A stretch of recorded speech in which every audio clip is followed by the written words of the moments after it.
విడుదల వాక్య జ్ఞానం కొరకు యెషయా గ్రంథం 40వ అధ్యాయము 29వ వచనంలో రాయబడిన వాక్యాన్ని చదువుకుందాం. సొమ్మసిల్లిన వారికి బలమిచ్చువాడు ఆయనే. చదవబడిన ఈ వాక్య భాగంలోని దీవెన నా ప్రియులకు మీరందరూ పొందుదురుగాక. మానవ జీవితంలో ప్రభువునందుంచినటువంటి విశ్వాసాన్ని బట్టి మనము సొమ్మసిల్లిపోవుటకు పలు కారణాలుంటాయి. సొమ్మసిల్లుట అనగా మూర్ఛిల్లిపోవునంతగా వేదన చెందేటటువంటి పరిస్థితులు ఉంటాయి. అయితే వాటిలో మనకు మన ప్రభువారు ఆయన బలమిచ్చేటటువంటి దేవుడిగా ఉన్నారు అనేటటువంటి విషయాన్ని ఇక్కడ మనం గమనించగలం. విలాపవాక్యాలు 3వ అధ్యాయం 1వ వచనం మొదలుకొని 20వ వచనం వరకు రాయబడినటువంటి వాక్య భాగాల్లో దేవుని పరిచర్యలో ఇర్మియా గారు అనుభవించినటువంటి అనేక బాధలను గూర్చి ఇక్కడ తెలియపరచడాన్ని మనం గమనించగలం.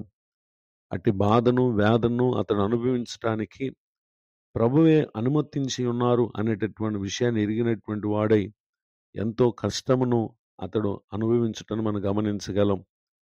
నెమ్మదికి నాకును ఆయన బహు దూరం చేసి ఉన్నాడని 17వ వచనంలో పలుకుటను గమనించగలం. అదే వచనంలో నాకు బలము ఉడిగననుకొంటిని, యెహోవా యందు నాకిక ఆశలు లేవనుకొంటినని 18వ వచనం తెలియచేయటను మనం గమనించగలం. ఇలాంటి పరిస్థితుల్లో 21వ వచనం 22వ వచనంలో నేను దీన్ని జ్ఞాపకం చేసుకొనగా నాకు ఆశ పుట్టుచున్నది, యెహోవా కృపగలవాడు, ఆయన వాత్సల్యత ఎడతెగక నిలుచున్నది గనుక మనము నిర్మూలము కాకున్న వారము. 23వ వచనంలో అనుదినము నూతనముగా ఆయనకు వాత్సల్యత పుట్టుచున్నది, నువ్వెంతైనా నమ్మదగిన వాడువని ఇక్కడ తెలియచేయటను మనం గమనించగలం. నిజమే, అతడు దేవుడు కృపగలవాడని ఎప్పుడైతే జ్ఞాపకం చేసుకున్నాడో తాను పొందినటువంటి ఆ సొమ్మసిల్లిన స్థితి నుండి తిరిగి మరలా బలము పొందుటను బలపరచబడుటను ఇక్కడ మనం గమనించగలం.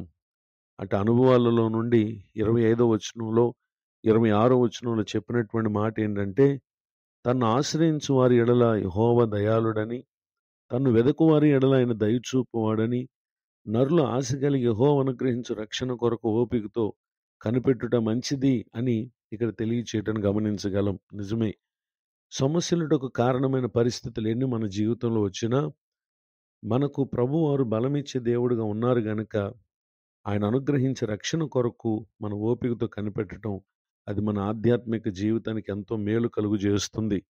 ఇటు దీవెనకు నా ప్రియులకు మీరందరూ పాత్రలు కావాలని హృదయపూర్వకంగా కోరుతూ ఈ మాటలు ముగిస్తున్నాను. ప్రార్థన.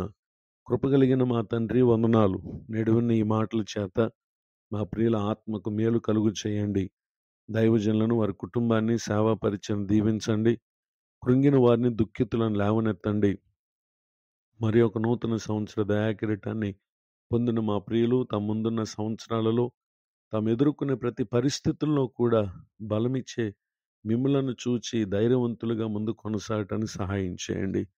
ప్రతి ఒక్కరికి మేలు కలుగు చేసి దీవించి కాపాడమని యేసుక్రీస్తు నామములో ప్రార్థిస్తున్నాను తండ్రి. ఆమెన్. తండ్రి, కుమార, పరిశుద్ధాత్మ దేవుడితోడు నడిపించునుగాక. ఆమెన్.